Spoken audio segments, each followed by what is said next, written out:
What? What? Oh, those crashes look brutal.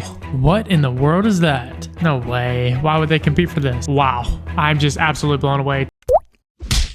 What is up? Welcome back. Today I'm reacting to a video titled Tour de France Explained for Newbies. I'm a newbie. I know nothing about the Tour de France besides Lance Armstrong. What is up? If you haven't met me yet, my name is Aaron and this is Aaron Arnold Reacts. I'm an American exploring Europe and I'm just learning everything about this beautiful continent, the people, the culture, the sports, anything you can imagine. The goal of this channel is to laugh together, to learn together, and to have fun together. I post videos every single day, so make sure you hit like and subscribe. I'm going to keep these videos coming and I hope to see you in the next one. Now, let's learn about the Tour de France explained for newbies because I don't even know how it works. You've heard of the Tour de France? Yes. Maybe you've seen a clip of people racing bikes through stunning mountain roads, pile-ups of hundreds of cyclists, or some geezer in a yellow top holding a toy lion getting sprayed in the face with champagne. But what is it exactly? Why is it such a big deal? And why are grown adults crying after cycling for 3 weeks? We're going to break down the men's Whoa, 3 weeks? What does he mean by that? 3 Tour weeks. de France today. There'll be a separate video on the women's tour to follow. By the end of this, you're going to have all the knowledge you need to enjoy the racing this July. The biggest bicycle race in the world has been around since 1903, over 120 years. It takes place every July, a different route Since 1903, okay. Different around route France every year. each time, but sometimes dips into other countries like Italy or Spain, and it did even start in England a few years back for what they call the Grand Depart. Now get this, it's 3 weeks long. Yeah, 21 days of racing, covering about 3,500 kilometers. That's over 2,100 miles. Oh my gosh. They're biking that far? This is crazy. Is it like every day's a race or something? So there's like 21 different races? How's this It's like going to riding work? from New York to Las Vegas. And they're not just cruising along on flat roads, they're climbing literal mountains, and a lot of them.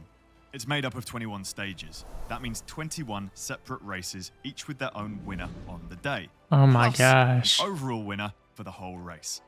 The yellow guy. We'll get into how all of this works later. Some stages are flat, some are hilly, some are mountainous, and one or two are time trials, where the riders race alone against the... Hold on a second. Look at this helmet. I gotta see that again. This is like some futuristic, like space one or movie two stuff. are time Look at that helmet. That looks insane. trials, where the riders race alone And the against glasses. clock, usually on a different type of bike with those skinny little bars in the middle. So who actually races this thing? Around 22 teams with 8 riders. 22 teams. That's 176 riders. 8 in total. riders. Pro cycling is very team-oriented, as we'll go into later. Wait. So does an individual win or does the team win? I have so many questions to keep pausing it because it's blowing my mind. These teams are made up of the best cyclists in the world from all over the place. Europe, the US, Australia, Central and South America, you name it. Now, there are different types of riders who suit different kinds of terrain. You've got climbers. They're light, skinny-looking people, great at going uphill. They'll be looking to get results in the mountain stages where the heavier riders just can't keep up. Then you have sprinters, specialists at riding at explosive speed at the end of flat stages, usually packing a bit of muscle to do this. Wait a second. While we're going through this video, if you know someone who is very popular or one of the greatest at this sport, I would love to learn about them, maybe watch a video about them because I don't know any, now that I think about it, besides Lance Armstrong, I know he's controversial, but I don't know any other cyclist. Time trial specialists, historically bigger riders who can sustain high speeds riding solo while holding an extremely aerodynamic position on the bike. GC riders, this stands for general classification, and this just means a rider who's targeting the overall win of the race. They need to be good at both climbing and time trialing. A pretty tall order. Thankfully, they also have domestiques. These are riders on each team that are solely there to help other riders. What? What? To help other riders? Often be riders who are good at everything and will chase down the competition, carry water bottles, go back to the cars behind the race to pick up extra food, anything that the star rider or team leader needs. Now, there's a lot going on in the tour, but the main goal is to win the overall race. That means having the lowest time across all 21 stages. So if rider A finishes stage 1 in 4 hours and rider B finishes in 4 hours and 10 minutes, Rider A is 10 minutes ahead overall. You add all of those up after every stage, and the rider with the lowest time total gets to wear the famous yellow jersey, or maillot jaune in French. Oh, and someone's wearing this jersey from the end of stage 1 onwards. It will usually change hands multiple times during the 3 weeks, depending on whoever is in the lead. But what about these lads wearing a green jersey? And what about this spotty one? There are other... This is just blowing my mind. We're only 3 minutes into this video, and I'm just absolutely shocked. Tour de France, this is very intricate. I love it. I love it. Let's go. Are you a cycling fan? Competitions too. You got the green jersey, which is actually called the points competition, but usually serves as best sprinter competition. You get points for winning stages and winning sprints in the middle of stages, which add up. Rider with the most points gets to wear the green jersey. You got the polka dot jersey. This works similar to the green jersey competition, but the points are awarded for reaching the top of mountains first. So naturally, it will be a climber who wins this. Then you got the white jersey. Bit like the yellow jersey based on time, but for riders who are under 26 years old, or best young rider. Can you imagine doing this when you're 26? As you can see, there's a lot going on, and all of these jerseys are being competed for every single day, so there's always something interesting happening. Well, almost always. To add some incentive and make things interesting, there is some prize money. In 2024, you would have won 500,000 euros for the overall GC. 500,000 if you win the Tour de France. Oh my gosh. Okay. And based on everything I'm hearing, the main person who wins it is helped a lot by their teammates. So how do they split that? Is that just for each team to decide, or how does that work? Second place would be 200,000 euros. Third place, 100,000 euros. Stage winners would win 11,000 euros each. At the end of the race, the green jersey winner would get 25,000 euros, polka dot jersey, 25,000 euros, and white jersey, 20,000 euros. Then there's the team classification, so the overall team with the lowest amount of time accumulated, that would be 50,000 euros. Okay, here we go. This is where the team comes in. And a lot more smaller prizes as well. Some decent wedge on offer, but don't forget, this is a team sport, so in most cases, all of that money will be divvied out between the team. Okay, that's exactly what I was asking, yeah. Right. I'm getting out of breath just talking about this. How long have I been going? I haven't even mentioned the bikes. All of this racing is done on high-performance road bikes, specifically designed to go as fast as possible within the rules that are set out by the UCI. That is the coolest bike I've ever seen. I bet it weighs like a stupid 3 kg or something crazy light. The world governing body of pro cycling. Each team has their own bike sponsor, but there is some overlap of components. A lot of teams will be on the same tyres and gearing systems, for example.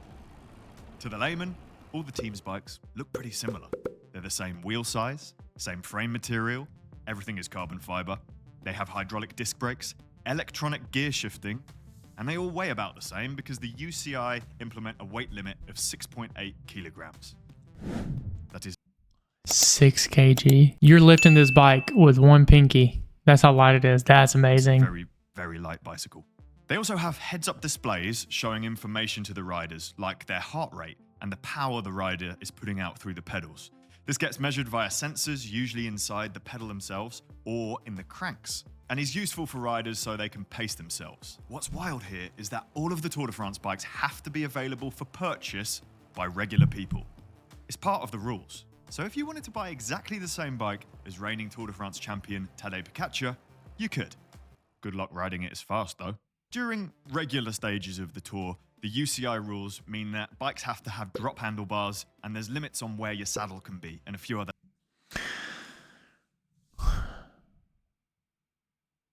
This is blowing my mind. This is blowing my mind right now. So I can go buy the exact bike as the winner. That's actually really cool. Really cool. Because I guess that brings it more into a people sport. So is cycling very crowd and people oriented? It's not I'm a celebrity, you can't touch me, that kind of vibe. It's more of with the people kind of thing, because that's what it sounds like. I love it. Few other little measurements, like how wide your handlebars have to be and how deep your wheels can be. The deeper, the faster, generally. This means teams and riders work hard to maximize how aerodynamic they can be within these rules. Riders can adopt a few different hand position while riding these road bikes. On the tops, when they're riding slower, usually in slower, more controlled sections of the race, sometimes while climbing to help with breathing. It's a nice upright position. Then you have the hoods. This is where they'll be most of the time. It's more aerodynamic than the previous position and easy to reach your gears and brakes. And finally, on the drops, a more aerodynamic position and provides a lower center of gravity for control. You can see that racers use these while descending mountains and when the racing is fast, coming into a sprint finish. Now, there are differences between the team's bikes. Some are faster than others, but the differences are very small. A lot smaller than in other Wait. Some of the bikes are faster than others. Okay. racing sports like F1 or MotoGP. The winners of pro bicycle races generally aren't decided based on equipment choice, and a lot of riders have been very successful despite riding equipment that's slower on paper. It's more about the ability of the rider than anything else. There is, of course, still a quest for the fastest machine, but riders will often have to ride what they're given by sponsors and don't have much say in changing it. Broadly speaking, though, aerodynamics matters a huge amount, and it's the reason racing is so tactical. Cycling behind another person is much easier than cycling solo. The person in front is blocking the wind, and the person behind will save loads of energy. This is why bike racers stick together in large groups, and why having a team around you is so important. They can shelter their star rider from the wind and ensure they finish with the best time possible.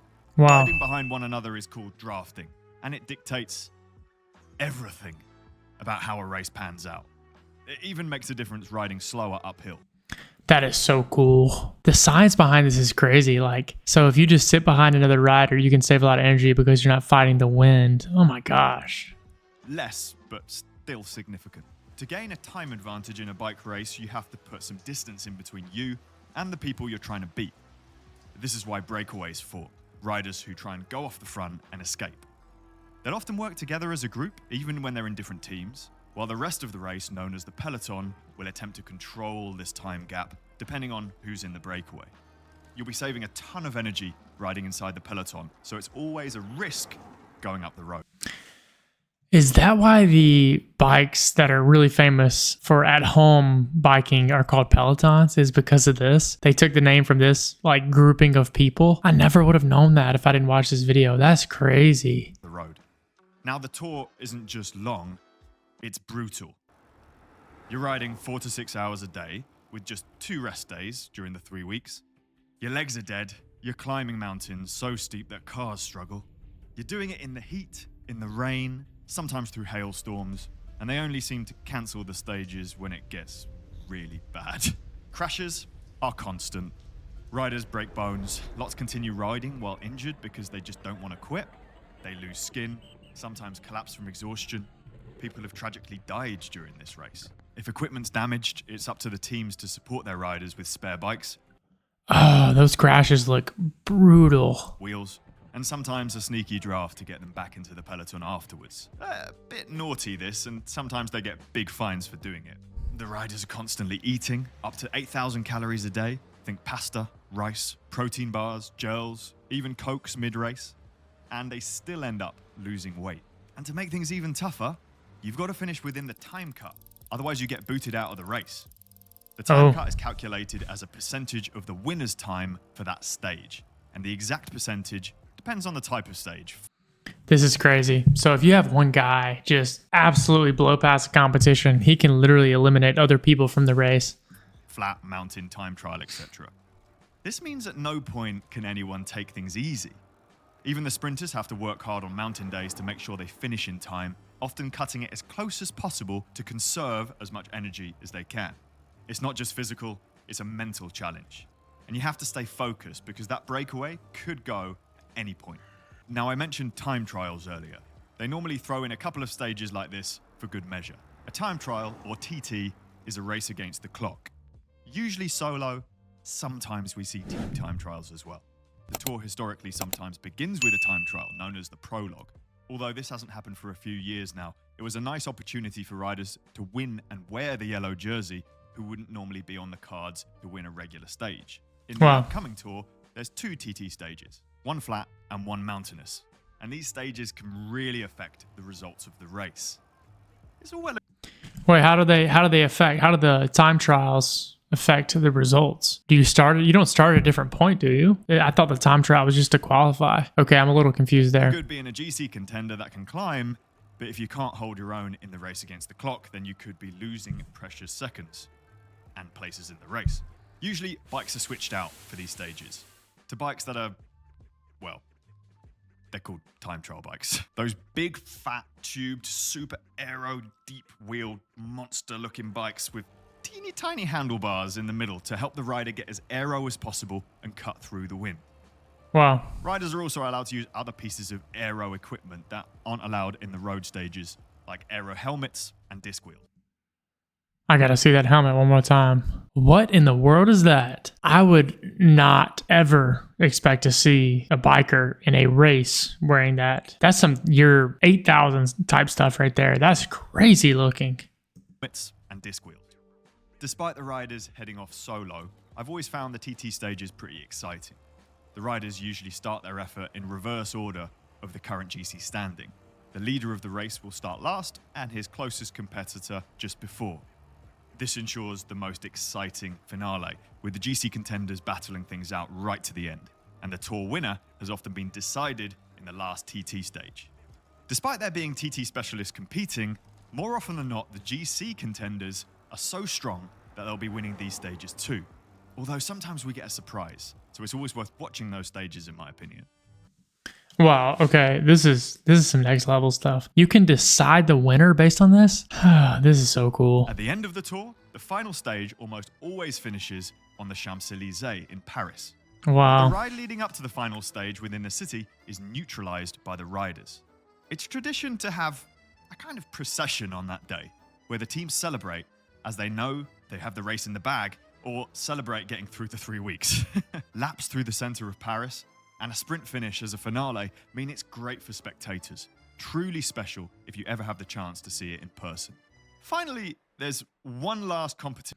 I would love to see that in person. By the way, is this every July? Every single July? Competition that I haven't spoken about yet. A competition to be last place. Whoever comes last wins the Lanterne Rouge. And yes, riders compete for this at the tour at the other No way. Why would they compete for this? end of the field. Who can ride slowest but still finish within the time cut? It's kind of a skill in its own right. All right, that's the Tour de France. It's going to be on in a few days' time, if I get this video out in time. I hope you enjoyed that. Have you got any weird facts about the Tour de France? Put them in the comment section down below. I love it. I love it. Insane video. Wow. I'm just absolutely blown away. Tour de France. Obviously, I've heard about it, but I didn't know anything about it. Cycling is such an intricate sport. There's so many rules, qualifications. You can't do this. You can't do that. This is a whole new world I just entered.